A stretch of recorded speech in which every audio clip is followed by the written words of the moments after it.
everybody. Hi, guys. Well, from beautiful Salt Lake City, Utah, It's Thank God I'm Atheist. the podcast. I'm Frank Feldman. And I'm Dan Beecher. And coming up on the show today, Dan, if you haven't seen it, guys, we're going to be talking about Murder Among the Mormons. It's currently sitting at number 2 on over Netflix? there at Netflix. No it's a way. big deal. Oh, it's true crime set in Salt Lake City circa 1984. And Right. totally revolves around the Mormon church. Yeah, it's awesome. It's So much fun. So we'll be talking about that. Something smells good in my house. Well, that's just great. So the dinner's being cooked, I think. But yeah, before we get to all of that, Dan, Yes. I want to talk about the Pope's costume. And it is a costume. It's a costume. He When- dresses up to You couldn't call that an outfit. And it's not a uniform because nobody else wears it. It's a costume. I mean, it's a uniform of sorts, right? It's an ensemble. Is it it's his what does this article even refer to his whole outfit as? Anyway, he was recently in Iraq. Okay. And you heard about this, right? And it got a lot of media attention.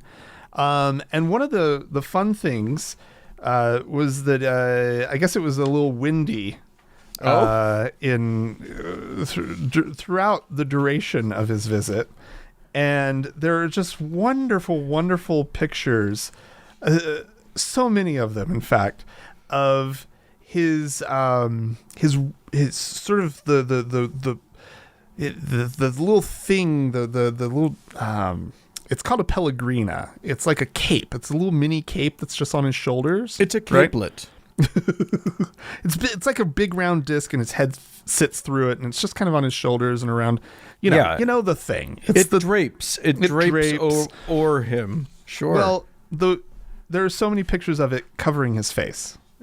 And there was a really great one where it looks like he's sprouted sort of wings.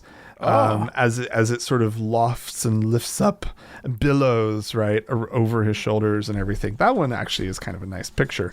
But then there's another picture of him speaking to, I guess this is actually a file photo. He was speaking to Panamanian President Juan Carlos Varela back in 2019. And it's like covering half his face and everything. Well, apparently this is a problem. They don't want a flying nun sort of scenario happening, or just a pope concealed by his own wardrobe or whatever. So they apparently the pellegrina, which is a reference to the kind of a similar little cape that pilgrims would wear. Christian pilgrims would wear a little disc around their fabric disc around their neck. I don't know. That's what this article says. Right. Sure. I'm not an expert on such things. But at some point the popes started wearing the same, little disc robe thing. I just pulled up an image of it, and I'm gonna say that it looks like, on Jurassic Park, the dinosaur that like shoots its little fins out of its head and like rattles them at you. Yeah, that's the Pope. He's terrifying. Exactly. Right. Yeah. And then he spits poison at you. Yeah, I believe it. I mean, the doctrine he's espousing is poison enough. Yeah, exactly. But anyway, there's been an evolution of the pellegrina through the decades. It used to be a heavy fabric, sure, and it would just stay put, right? But the people who make his costume have been trending toward lighter and lighter and lighter fabric, and now we have a problem, and they need a solution. And so rather than just going to another fabric that would lay better, they are going to use Velcro. They've decided. There you go. Once it's a and for all, natural. That's an easy choice right there. Just zzz. As a veteran of the theater, I can tell you that Velcro solves just a myriad of wardrobe woes. Yeah, but like for it's just there's something undignified about the noise that Velcro makes, right? When you tear it apart. You don't imagine the Pope when he's undressing. You just hear big long strips of Velcro. Oh no! Right. Here's my prediction. You ready? Not only will he get used to that sound, but it will be so quick and easy. He'll want it on as the closure for all of his things, so he can just quick change, just whip that shit right off. Yeah, and he's done. Yeah, just one tear and he's out of there. He's into his club outfit. Well, and Benedict famously had his Prada shoes. Maybe Francis will just do Velcro. There you go. Sneakers, I think it's all Velcro all the time now. It's the holy hook and eye. I love it. The pictures, though, look them up, guys. Yeah, the pictures are really, really amazing. If Frank gets really wardrobe precocious, he'll post some links in the show notes. But yeah, I would never make that promise ever, Dan. Did I make a promise? I just said if you feel precocious. I made no promise. You suggest that maybe I ever put anything in the show notes. I'm not hinting that you're a precocious person by nature. I'm just saying if that were to happen, that might show up. I don't know. Check the show notes every now and then. Who knows what you're going to put in there? You're promising something that's never going to happen. I'm just saying.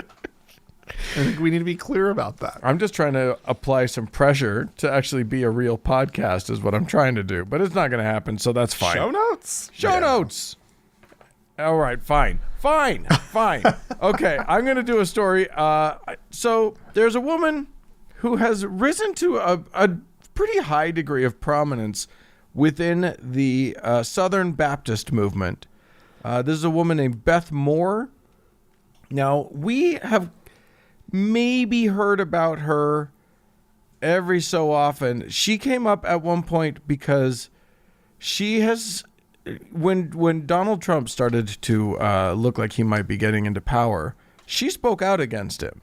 Oh, she was like the solitary voice of reason in a sea of crazy, and she pointed out things like, this man is very clearly a horrible womanizer and probably, by his own admission, a man who sexually assaults women. Yeah. So that would be not in keeping with the ideals and the theoretical morals of the Southern Baptists. And she actually said that, leading to at least one Southern Baptist leader telling her to, quote, go home. I remember that. Unbelievable.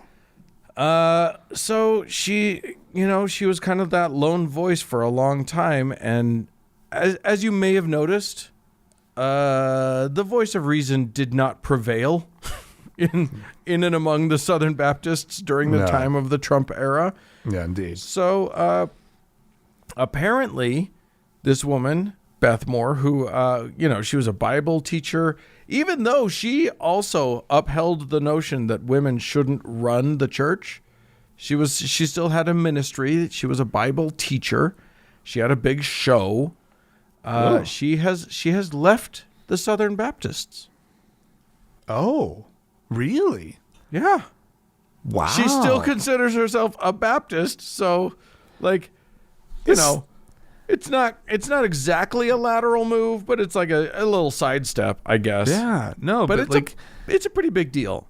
Here's somebody who has the courage of her convictions. Yeah. And actually has a backbone and It's real standards. It's something I've grown to become. I've become shocked by it. Like, whenever I see someone on the right, and even people on the left, whenever I see someone who actually has the courage of their convictions in a way that, like, has any integrity at all, I'm always, lately in these United States, I've been a little bit like, wow, that's new.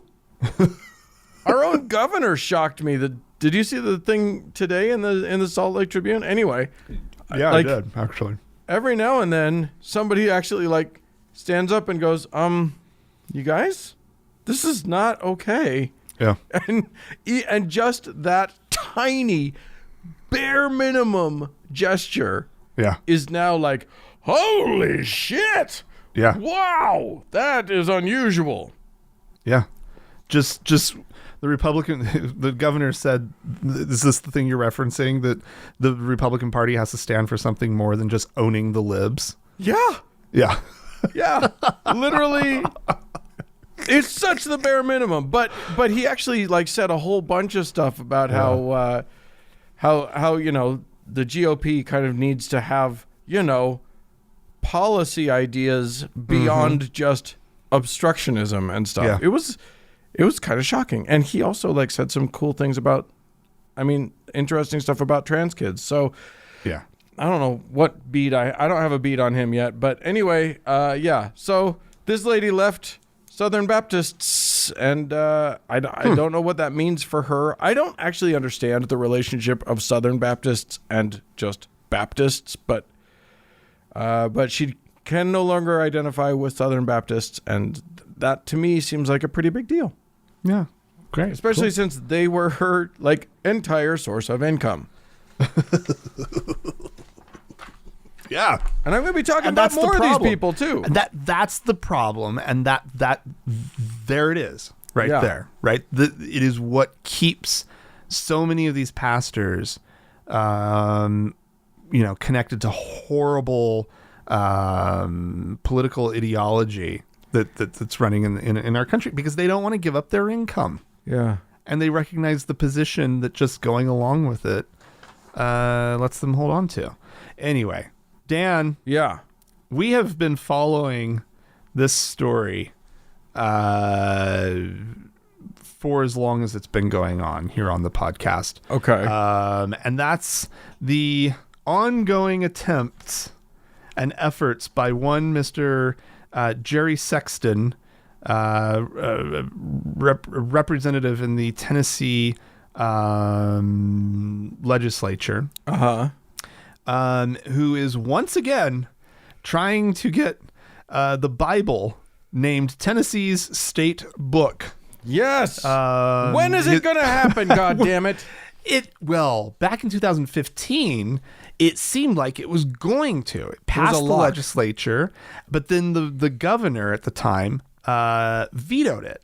Right, blocking the Bible from becoming Tennessee's state book. Man. And then Jerry Sexton, he kind of waited around. Maybe he waited for that governor to leave office. I'm not sure why he waited 5 years, but last year he introduced the bill again.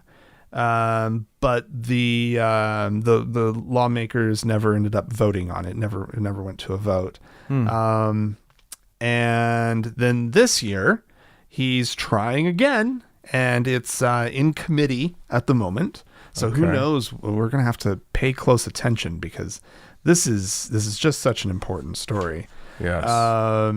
Let's see. He says in the resolution that he is trying to get passed that the Holy Bible has great historical and cultural significance in the state of Tennessee as a record of the history of Tennessee families that predates some modern vital statistical records.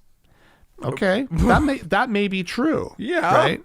But that doesn't mean it needs to be the state's book. Right. Let's see. What else does he have to say? Let's see if this makes us want it to be the state book. He says that many Tennesseans before the 20th century did not keep comprehensive records of births, marriages or deaths, and instead recorded their vital records in family Bibles that were passed down through generations. Yep, nope, doesn't convince me. No. Also, he says that several Bible publishers are headquartered in Nashville. Well, okay, great. Yeah, maybe that's... Yeah, that one got me. State book. State book. It's You've such a been convinced? ludicrous... Yeah, no, of course not. I feel like they're really... What about Elvis and Me by Priscilla Presley? What about that as your state book? That takes place in Tennessee. What about that? Have you read it? Oh, it's a page turner. I'll tell you what. No, I didn't know you were such an Elvis fan. I'm a Tennessee fan. I've read every book about Tennessee. John Grisham's The Firm, Tennessee. That's a good book. That's a good book. So did you read it?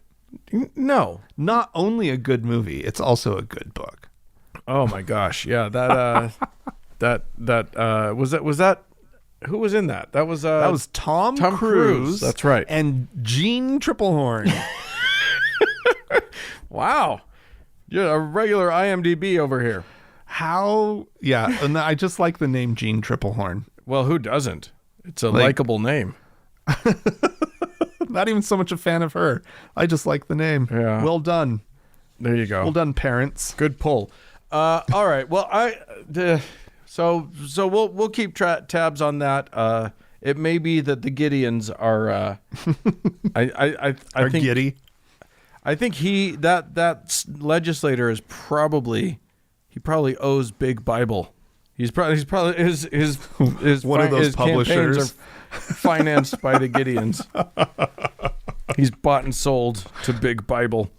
All right, I'm going to talk about yet another interesting person willing to have at least some degree of integrity. We've already talked a little bit about him. This is Jeremiah Johnson, the self-styled evangelical prophet, who unabashedly was one of the many who prophesied that Donald Trump would be reelected as president. Yeah.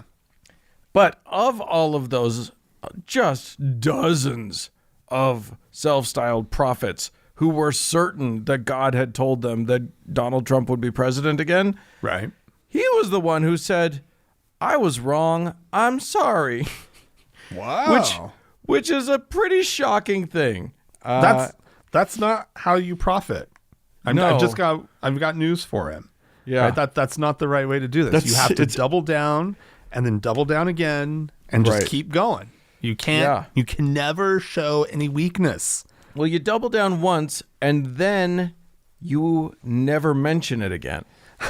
Then you just pretend like it never happened. You literally just put it out of your mind forever. In a digital era, though, Dan, people will It's always tricky. be bringing it up. I think he might have made a good choice on that point. But boy, did the rest of the evangelical world come down on him like a ton of bricks. Shut up! Really? Oh yeah. He made the announcement. He started a YouTube series, which he called "I Was Wrong." What? And then, partway through it, he just disappeared. And I think it was because everybody came down on him like crazy. What? That's so weird. He has he is he okay? Do we know that he's okay? Has he been disappeared?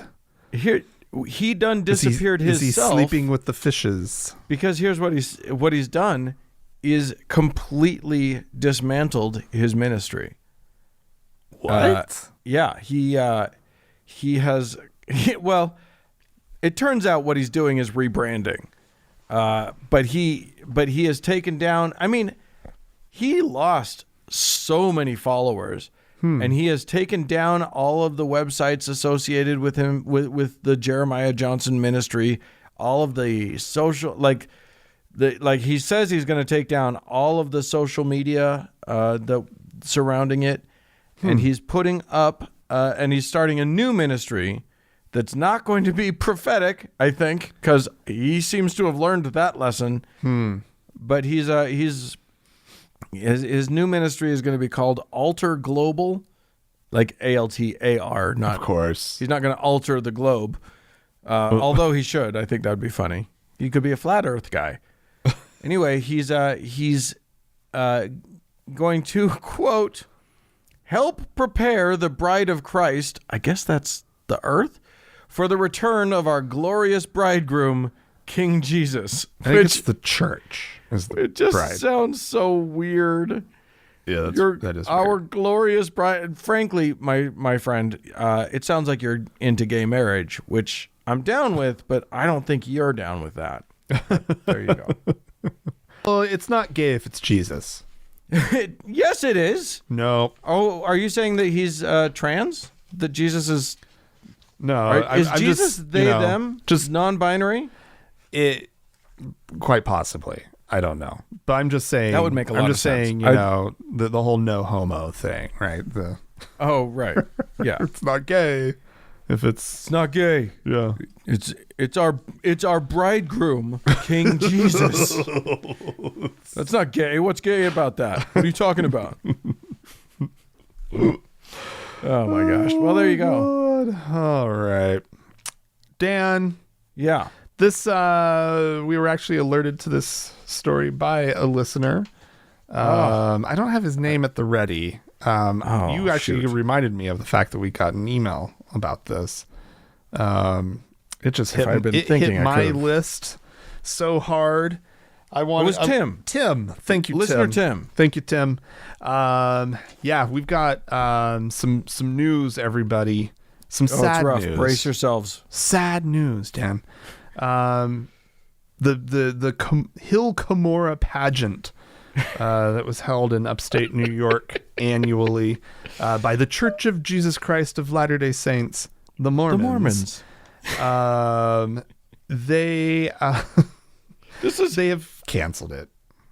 Oh, it's done, been and not canceled. just for COVID, but forever. Yeah, well, we knew that it was going to stop. It was slated to be back ended. in a couple of years ago.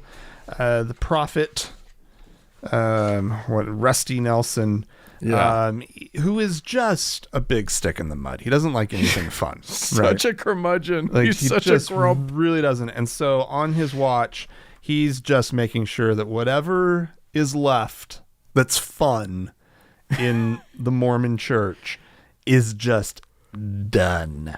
No, Get rid of it. I think a lot of it is anything that he feels embarrassed by, he's getting rid of. You think so? And I think he is rightly embarrassed by the pageants. Because the thing pageants, is, he ended all the Mormon pageants. There was the one down in Manti. Yeah, that he Manti, ended. Utah. Yeah, which I went to a couple of years ago. Yeah, I'm jealous. I would have loved to have seen it. It's so bad, you guys. Let me just describe for you this event, which I assume the Hill Cumorah is basically the same, except bigger. I think the Hill Cumorah pageant's even bigger. And what they would do for the Hill Cumorah pageant is Mormons from all over the country, mostly Utah, because that's where they mostly are. Probably a lot of people from Southern California, Dan. They would travel to upstate New York, where the Hill Cumorah is. This is a hill upon which Joseph Smith theoretically found buried inside the treasure that is the golden plates from which he translated the Book of Mormon. And not just found, Dan, led there by a white salamander, depending on whose version. Liar! We'll talk about that later. No, by the angel Moroni, right? Isn't that by an angel? That's right. Yeah. So anyway, they have this big pageant, and all of these families, these Mormon families, with 5 or 7 children, all pile into the whatever 15 passenger van that they have to have, and they go to upstate New York. And they go there for 1 week, and in a week and a half, they cast this giant pageant from this group of volunteers that go up there. Yeah. They just basically grab Okay, who's like 42? Come over here. You. I don't know. All of you audition for the role of Moroni. And then they cast the thing. They kind of choreograph everybody and tell everybody where to go. And then they just have this playback, which is just sort of, a narrator telling you, and then they went to the place with the things and blah, blah, blah. And then other voice actors have voiced the roles of all of these different characters. Yeah. So then whoever's quote unquote playing that character stands in their position and lights come on them. And then they sort of move their arms more wildly than they should so that people know for sure that it's them talking. And, histrionics, literally. Yeah, it's delightful. Yeah. There's fire. There's all kinds of, there's pyrotechnics. It's, I wish we could have seen it, but alas. I know. So due to COVID, the grand finale year, which was supposed to be this year, is canceled, and they will never do it again. They have announced that the last year that it happened, 2019, summer of 2019, was the actual last year of the pageant. And none of like this. Oh my God, Dan, what a wonderful tradition. Well, yeah, I mean, pageants. Why don't we do pageants anymore, Dan? We do. We just call them drag shows now. Well, then these drag shows need to be on a larger scale. Because what I want is like that experience of being in an outdoor amphitheater and a big giant stage. And we've seen a pageant before, right? You and I, in Arkansas. We saw a good one. The Passion Play in Eureka Springs, Arkansas. That one continues. That one's still going. Yeah. And if you're in the area, check it out. Go check it out. It's terrible. Do what we did. Buy a soda and pour as much alcohol into it as you can. Get pretty liquored up. Get pretty toasty.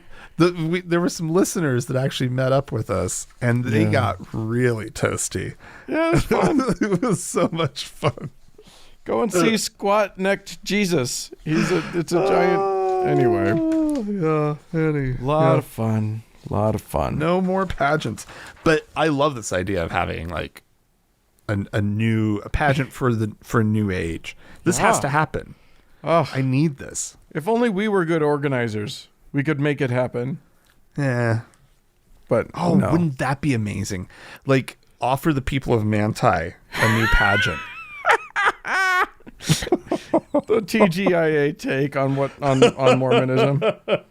Okay, I don't think they'll go for it. Frank, we'll find a town. We'll find a little town somewhere that we can do a giant pageant featuring as many drag queens as we can possibly. And literally every listener to our show that we can drag out to it. You're all going to be in it. I hope you enjoy it. We'll take it on the road, too. It'll be great. Finally, I am going to talk about a new study that was done in Canada. Here's the thing. There have been a bunch of studies done relating regular church attendance with slightly better health. Apparently, people who are regular attenders of church are less likely to smoke and less likely to drink to excess, and etc., and are therefore frequently in better health than those who don't regularly attend services. And so that led a lot of people to conclude that believers are, in general, slightly healthier than non-believers. But indeed, that's not what what all of these studies were saying. These were comparing believers who went to church to believers who didn't go to church. And so atheists were kind of left out of the equation, or just thrown in a weird way. So a Canadian scientist decided to take a look at it and say, are atheists less healthy than church-attending believers. Well, it turns out, in a study called Godless in the Great White North, not adding A, which I think is a mistake, that it turns out that no, when you compare the health outcomes of those two groups, the church-attending believers and we, the atheists, they're really about the same. That's disappointing. Wait, you wanted us to be significantly better? Yes. I need more reasons to feel superior, right? to I don't to think believers. you of all people need any more reasons to feel superior. Oh, shush. Shush, Dan. No, well, you were saying, I was like, well, and I was imagining that the news was that we as a group are healthier, and I was like, well, why would that be? Why would people who listen to science like have better health outcomes? Why would that be? Right? Yeah. And so, but that's great news. That's good news. Yeah. Right. The one thing that actually, the one place where this study found atheists had a deficiency was in their social support networks, which we've known for a long time that like that's one thing church does great is create a social support network for their people. Yeah. So that kind of is where you might have an advantage, except that doesn't seem to be playing out as something that gives them an actual health advantage, even emotional and mental health. And I think that you're right. The advantage that we have is that we actually believe the science. Yeah. Like, we can't go running to God when we feel bad. Right. So we run to the doctor. Yeah. Which is probably a little better. Yeah, so, probably. Yeah, I mean... and if nothing else, it helps even out whatever social benefits they're getting. Right? And but I mean, we have to solve this problem of like this sort of social deficiency within our community. Like, it's an issue. I don't know how to. Somebody needs to innovate on this and come up with like some sort of just peer-to-peer aid, type network thing. Yeah, where it's just like, there's somebody there, like you like in your Mormon ward. Right. Yeah. Right. And I remember this, my mom actually, when I was about 8 or 9, she had a bad gallbladder thing happen and had to have it removed. And so she was in the hospital for a minute. Right. There was not a meal missed at the Feldman household. Right. No. The ward made sure of it. And there were women cooking double dinners and bringing us dinner every night that my mom was out, right? Like all of our needs were taken care of. And that's the kind of thing that religious communities tend to do really well, is that just jumping in and helping out. And we don't do it systematically, right? Like, I know so many good non-believers who are so kind and generous, right? But we don't have a system to organize ourselves around that. That's what Frank is saying, ladies and gentlemen, is that if you are an app developer who has a lot of free time, contact us. We're going to create the TGIA Everybody Support Everybody app. So yeah, let us know. I'm actually not kidding. If you are an app developer and you have some free time, hit us up. We'll work together. We'll figure something out. That'd be cool. Anyway, listen, if you have anything that you'd like to say about this or any of our stories, you can feel free to write into us. podcast@thankgodimatheist.com. Or call and leave us a voicemail message. The telephone number is 424-666-8442. Stick around. There's more show coming up.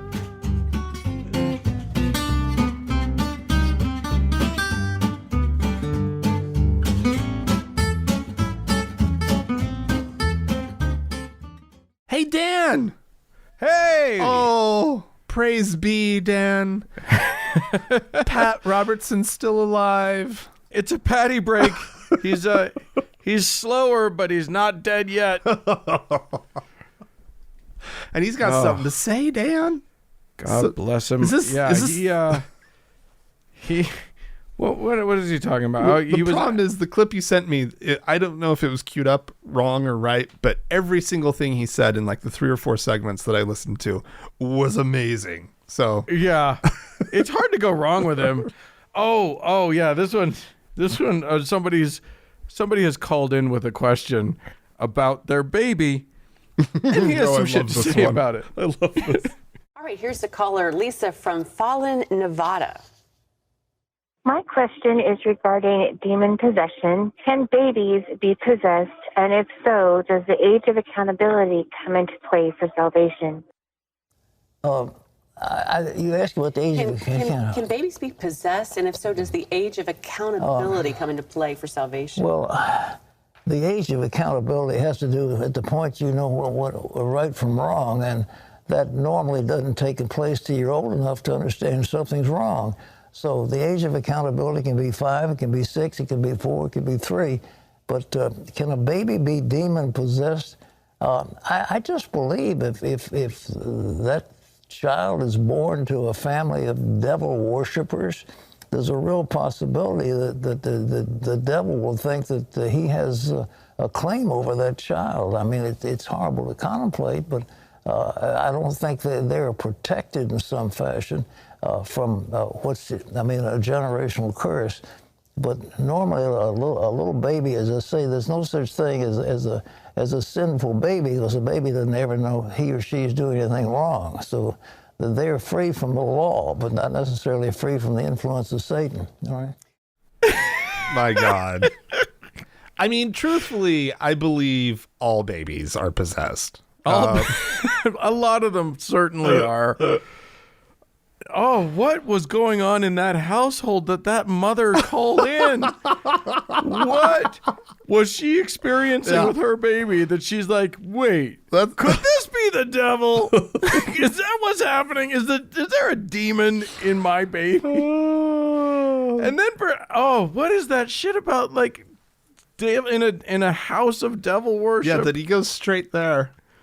Oh yeah, well, that's how it would happen. Right? Yeah, and she's I figure devil probably thinks he owns a few of them babies, so it's just gonna happen. What are you gonna do about it?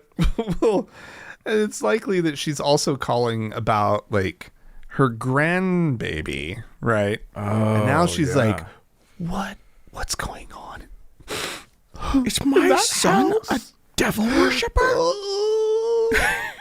They do like the color black too much. He painted his nails that one time. Oh my God. Oh, Lord, Pat. Yeah, indeed. He is 122 years old. Did you know that? That's a fact. That is a fact.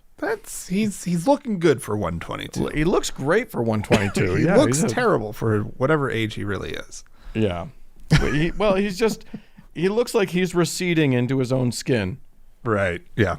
He has begun the Grand Recession. All right. Well, we had some folks write into us, call into us. We got some correspondence to get through. So let's check in. Andrew from Birmingham, Alabama, heard our story about the Satan Alabama license plate that was recently approved, and said, your mention of the Satan Alabama plate reminded me of a plate that was well known in my circles in the past. One of the plate designs available in Alabama is for the University of Alabama, whose emblem is a large white A on a red field. There was a vanity plate going around that read theist, but it was using the white A plate design, and lo and behold, it appeared to spell out atheist. Clever. I never knew if it was a clever atheist who owned that plate or a clueless theist. I'm not sure which one I like more. Yeah. Oh, that's awesome. Yeah, that's fun. That's fun. Use their schools against them. That's what I always say. Let's see. Hassan wrote into us. Now this one was interesting to me. We had been talking, you and I, Frank, about Muslims and whether or not they could and sort of their prohibition on images. And Hassan writes, I'm a longtime listener, and I think I can clear up the Muslim and the picture stuff you were discussing.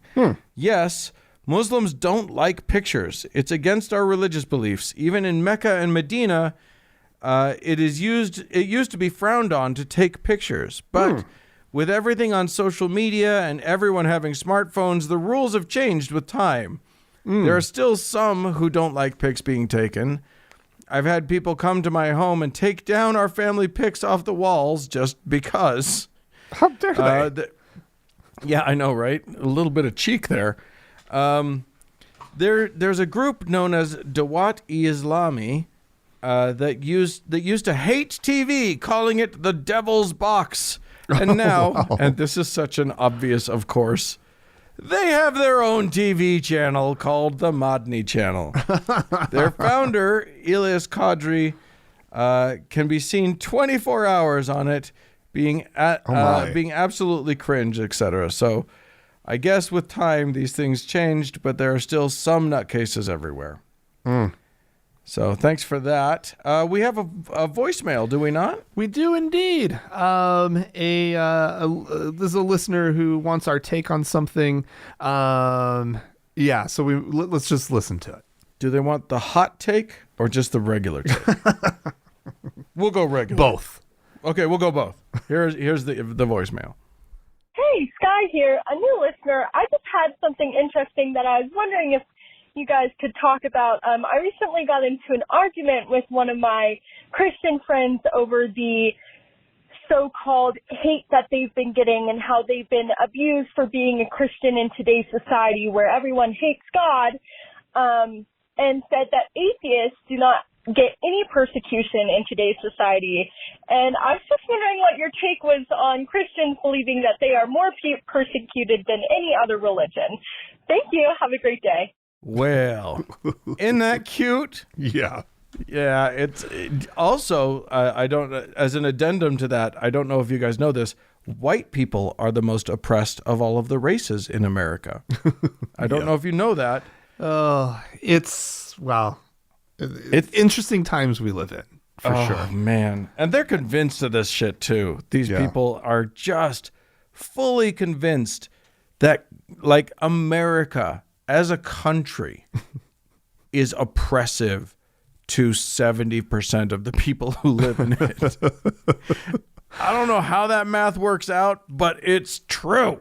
Oh, I know. Meanwhile, nothing bad has ever happened to an atheist on these shores ever. It's an impossibility. Yeah, I love it. They're more persecuted than thou. You know. Yeah. I mean, God, it's part of their narrative. They need that persecution, otherwise they're not. I mean, Christian persecution has been part of the Christian persona since 5 days after Jesus died. I mean, it's just kind of how they operate. Well, and the bar for persecution is also set incredibly low. Right. Like, you can't say anything. No. There can be no criticism. There can be no anything. Well, it's not just there can be no criticism. If you say Christians have been racists before in the world. Oh, facts. Yeah. If you spout facts at them, they're persecuted. You are persecuting them. Yeah. If you say, no, the thing that you just said, that's a racist thing, you're trampling on my beliefs. Yeah. If you say you're being a bigot when they won't sell a cake to a gay couple, that's religious intolerance. I have First Amendment rights. Yeah. And all it takes is just those little things, and they're persecuted. But for other groups that may have, employment or housing discrimination that actually ends up happening against them, right? In this country, not even specifically atheists, I guess, but, that's not in any way, shape, or form, persecution. Persecution looks like what they're talking about when they say persecution is tiny little losses of privilege. Yes. And what we're talking about when we say persecution is, let me see how to phrase this, persecution. Right. Yep. So they're talking about two different things. Yep. All right. This is from Scott, who says, "Hey, Frank and Dan. This is Scott from Memphis. I'm writing to tell you about my experiences with Bethany Christian Services." Now, we talked about this, how this is the adoption services that have decided that they're going to allow gay couples to adopt. Right. Yeah. And we were hailing this as, at very least, good news. Yeah. Anyway, Scott goes on, "Shortly after getting married in 2014, my wife and I decided to start a family. We cannot conceive on our own, so we looked into adoption. We soon found that there are exactly 0 adoption agencies in the area that will adopt to non-Christian families." Oh, wow. I hadn't even thought of this. I'm all like, yay, they're going to do gay people. Oh, wait. They can discriminate against anyone who isn't Christian? That's insane. So wait, Anyway. so these gay people have to be Christian? Apparently. Oh, I don't know how that God. works. Anyway, Scott goes on, "We discussed the level of dishonesty we were comfortable with if we were to try to work with one of the Christian agencies, and decided that we couldn't lie about our faith because that would also be a lie to the birth mother, which we didn't want to do." Yeah. Yeah, that makes sense. So we joined a local Unitarian Universalist church and signed up for the introductory meeting with Bethany, hoping that that would be good enough. Prior to the meeting, my wife sent an email to the organizer asking if Unitarian Universalism is, quote, Christian enough. At the meeting, the organizer specifically referenced my wife's email when talking about their requirements for working with them and made it perfectly clear that we needed to be part of a Christian church and that the UU wasn't going to cut it. I mean, yeah, that makes sense. I mean, we all see through the UUs, right? Like everyone does. Yeah, but I mean, it was your mistake for putting that in that email. You should have just said we go to church. Anyway, obviously, Scott says, obviously we did not go forward with Bethany as our adoption agency and went to a national agency instead. But we did end up using Bethany to do our home study because it was convenient. Funny story, while they didn't require us to be Christian to do the home study, the woman that did our study did want to make damn sure there wasn't any porn in the house. Oh, my God. I had no problem lying to her about that.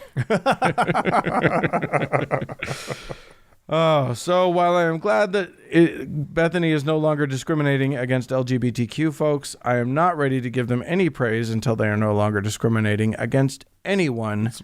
This has been the only tangible bigotry I've experienced as an atheist, and it has made me very angry and hurt. Yeah.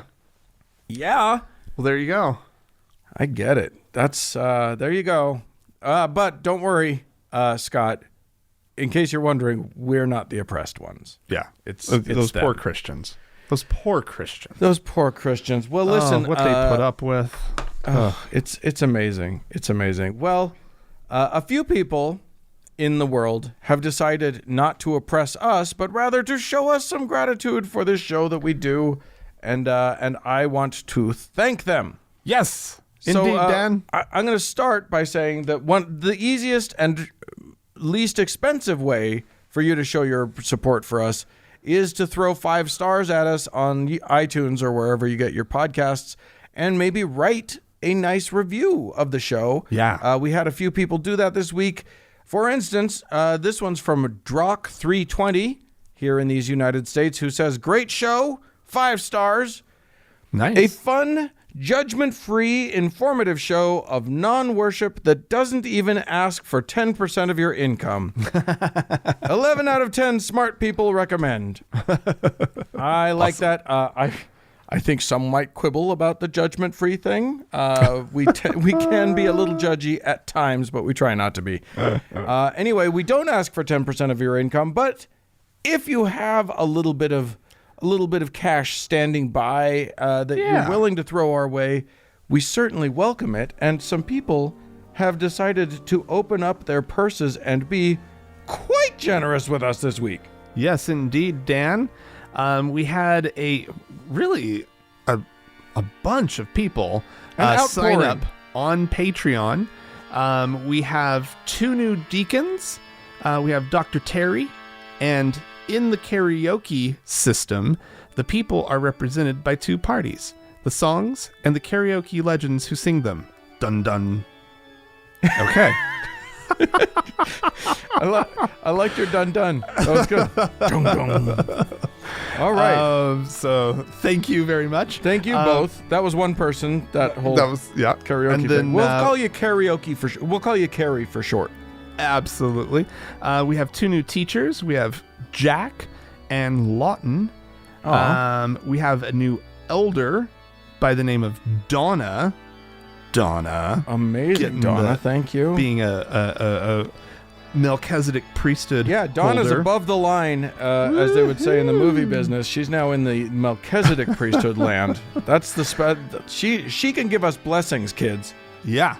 And then we have a new, I guess, prophet, seer, and revelator. Whoa! By the name of the Land of Hate and Money. So thank you very much. Amazing. And blessings. Dan, I like, follow the prophet is an important part of our religion. So that's amazing. Thank you for being a prophet. And then Dan, we have to say thanks to Davis for being our Lord and Savior for a very long time. Our Lord and Savior's been dethroned? We have a new one, Dan. Our new Lord and Savior! Austin. Oh, man. Everybody, we all got ourselves we got us a new God, y'all. Austin. All right. Well, that's exciting. Thank you to all of our patrons. You mean so much to us, and we can't do it without you. Yes. If you want to be one of the chosen elect few, you can go to thankgodimatheist.com, click on the support tab, and join these amazing people in their quest to give us their money.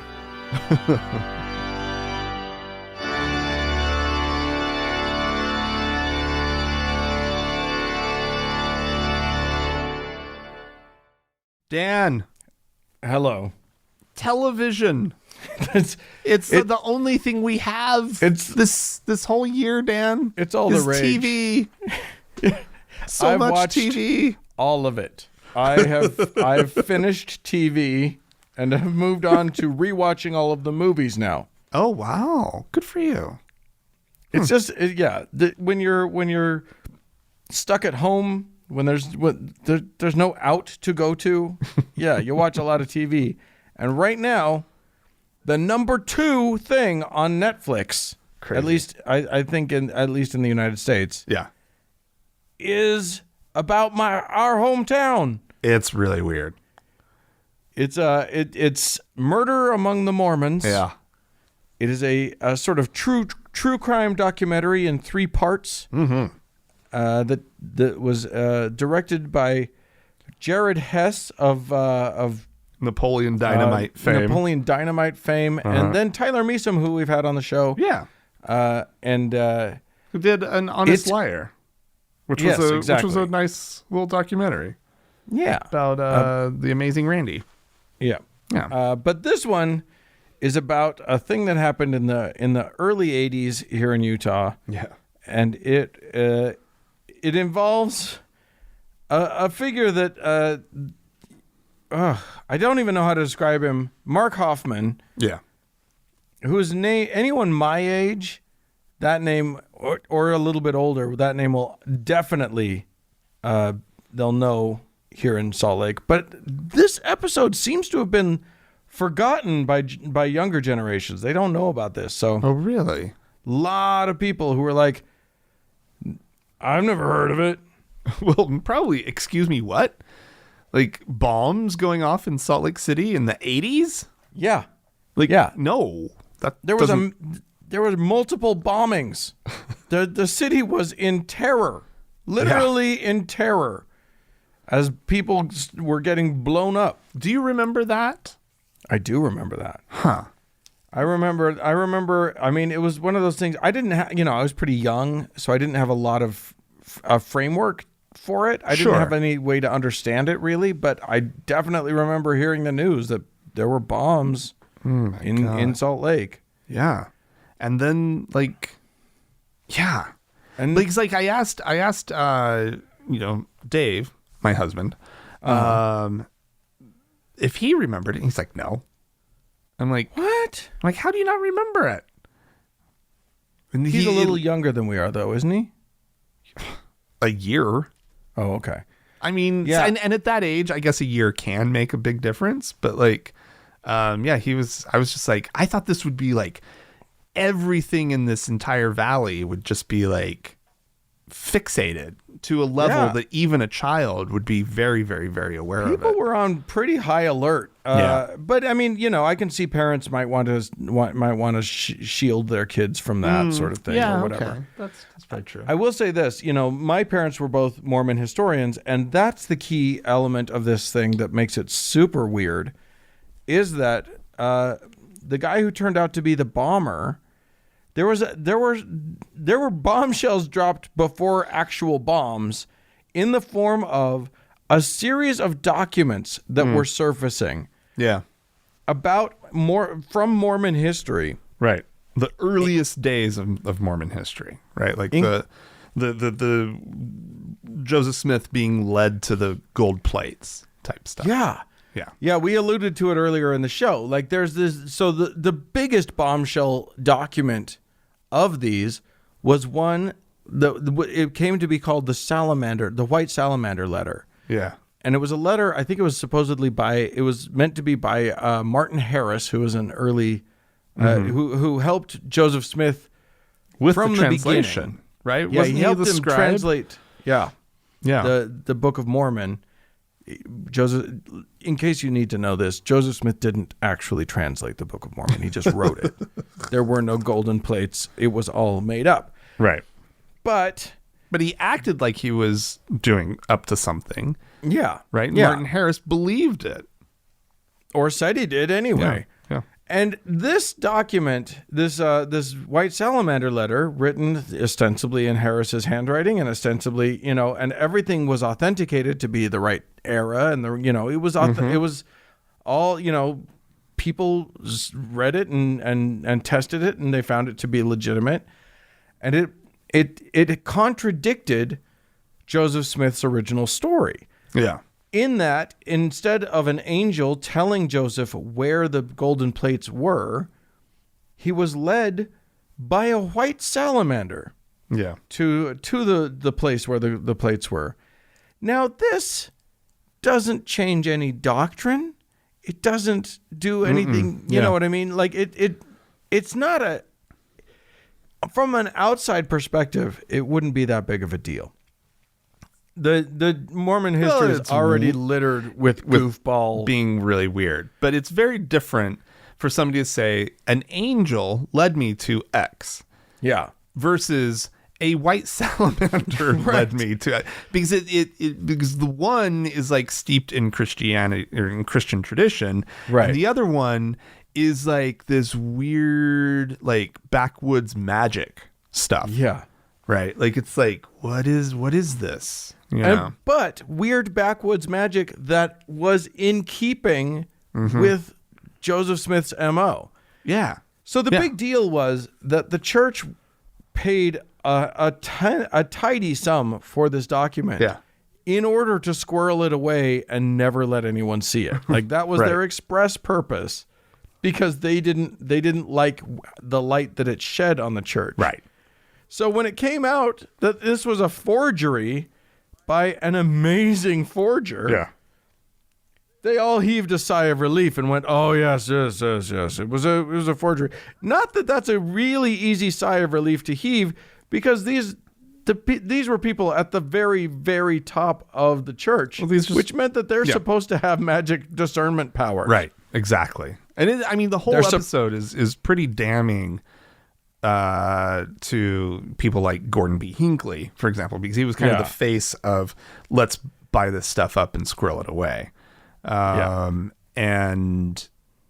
so where was his prophet powers? So he was a prophet of the church. It's a very the whole thing is very interesting to me.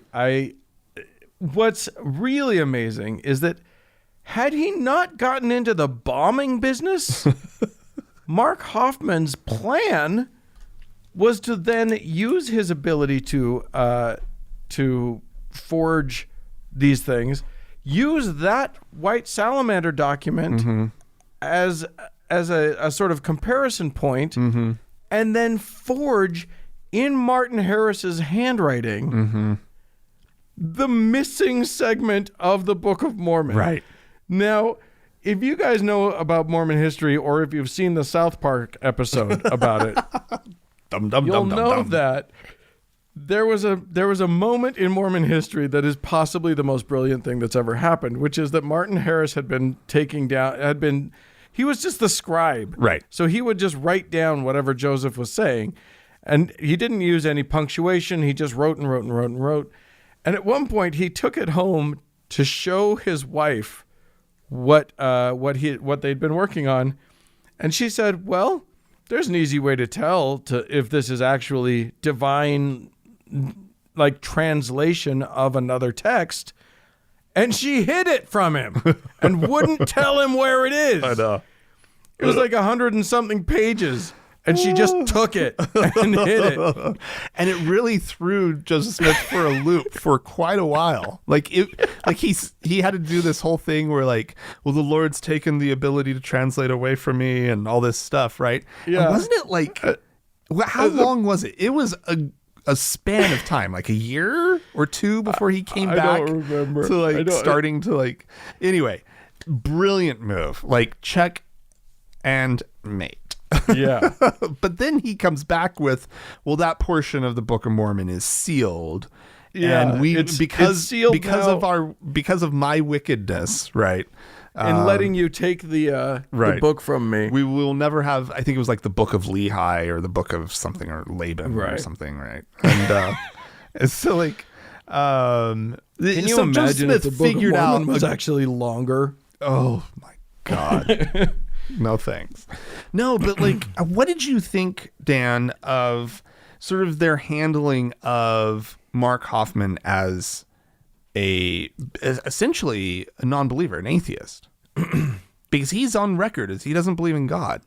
Yeah. And they just barely touch it, and I wasn't satisfied by that moment. I felt like it wasn't handled 100% the way that I would have liked to see it be addressed. There was a lot that I felt. I felt like the documentary itself left a lot to be desired. I feel like it barely touched on a few things that I think would have been highly interesting. Yeah. Like it just sort of gave us a couple of techniques that he used to forge, but I wanted to learn about how the fuck he forged these documents that they put through gas spectrometry and stuff, and they still passed the smell test. Yeah. And I wanted to hear more about why he was doing this to the church. Like, he grew up in the Mormon church, but he very clearly, like, stopped believing in it quite early. I mean, he's clearly a psychopath. Yes, absolutely. And so I'm sure he stopped believing quite early. Yeah, he had no problem with the idea first of lying and forging and all of that. Yeah, and deception then he was no problem for him whatsoever. So easily just glides into murder. Yeah. Like, and he passed lie detector tests with no problem. And he's clearly he had a brilliant mind. Yeah. He had yet, so yeah, I mean, I think he was a psychopath. I think he probably is and was an atheist. He's just rotting in Utah State Prison now. Yeah. But I think his atheism is neither here nor there to his criminality. No. And I am very glad that nobody tried to make that connection. Right. That somehow the reason that he was a criminal and the reason that he was sort of without any morals was due to his atheism. I'm glad they didn't do that. You're right. But, like, it does touch, I guess, on what you were just saying a minute ago. What were these motivations against the church? right? Yeah. Like, he had something going on. yeah. And clearly he was just fucking with them. Well, Like, I think he saw a he way to make forged a lot of money as well. Well, sure. Right. But he also, like, he forged documents by Thomas Jefferson and, like, sort of American founding fathers, and was on the road to creating a document that, or had created a document that, again, passed all of the tests of authentication, that was going to make him millions of dollars. Yeah. Because it was the first printed document in the that was printed in this country or whatever. Yeah. And so there are probably quite a few like documents in the world that someone has in their collection that he forged, that they just don't know. I mean, I'm guessing there have been a couple that he forged and sold to somebody, and they just don't want to look. They just don't want to find out. Yeah, it's quite possible. Because it's better to just have the cool thing. But well, and I mean, he loved to. He also forged what like Deseret banknotes or whatever. Yes. Right. Deseret. Yeah. So like, I'm sure there are plenty of those still out there.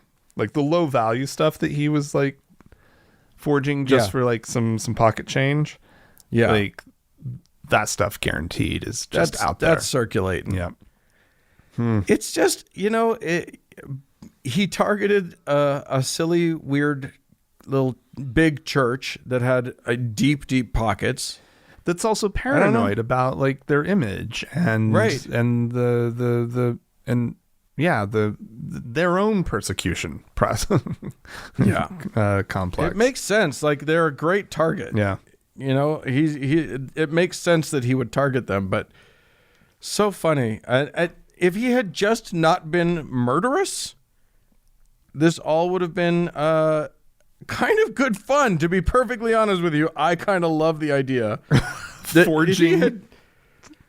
If he had gotten away with actually creating the sealed or some portion of the sealed portion of the Book of Mormon. No kidding, right?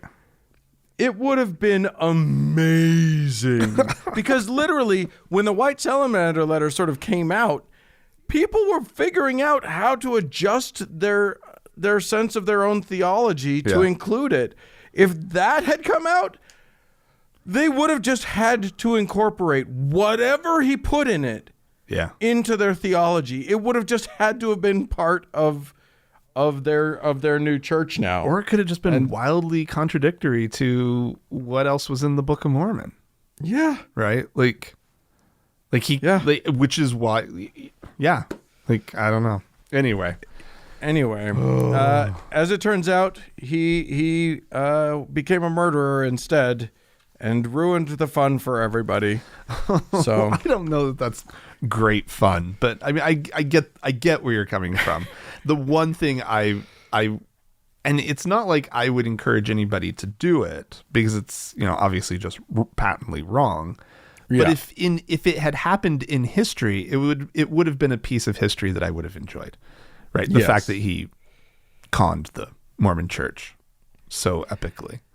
Yeah. But and then probably would have come out years and years and years later after everybody had made their theological adjustments and said, nope, it was a fake. I did this. And then everybody would have to decide whether to double down or to like reject it. And anyway, I get a kick out of imagining that scenario, but instead he went with that murder thing. So go and watch it. I think it's entertainment. It's fun entertainment. If you're into true crime, it's interesting. If you're into seeing Salt Lake City in the 80s, which was a hoot for me, they have some amazing footage. Well, and if you like 80s hairdos,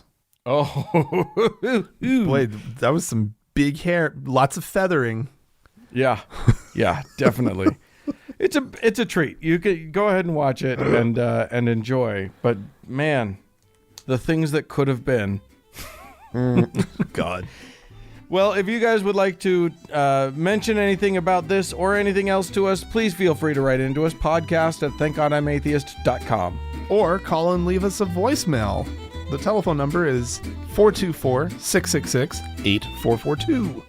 Yeah, hey, go to the Facebook page, would you? Facebook.com/TGIAtheist and click that like button. And if you'd like to join the Members Only Lounge on Facebook, go to thankgodimatheist.com/members only, and that'll take you over to it, and you can join. Also, find us on Twitter at TGIAtheist. Yeah, hey, thanks so much to the Red Rock Hot Club for the use of their fine music. And thanks to Gordon Johnston for the use of his music. And thanks to all of you for tuning in. We sure do appreciate you. Bye-bye.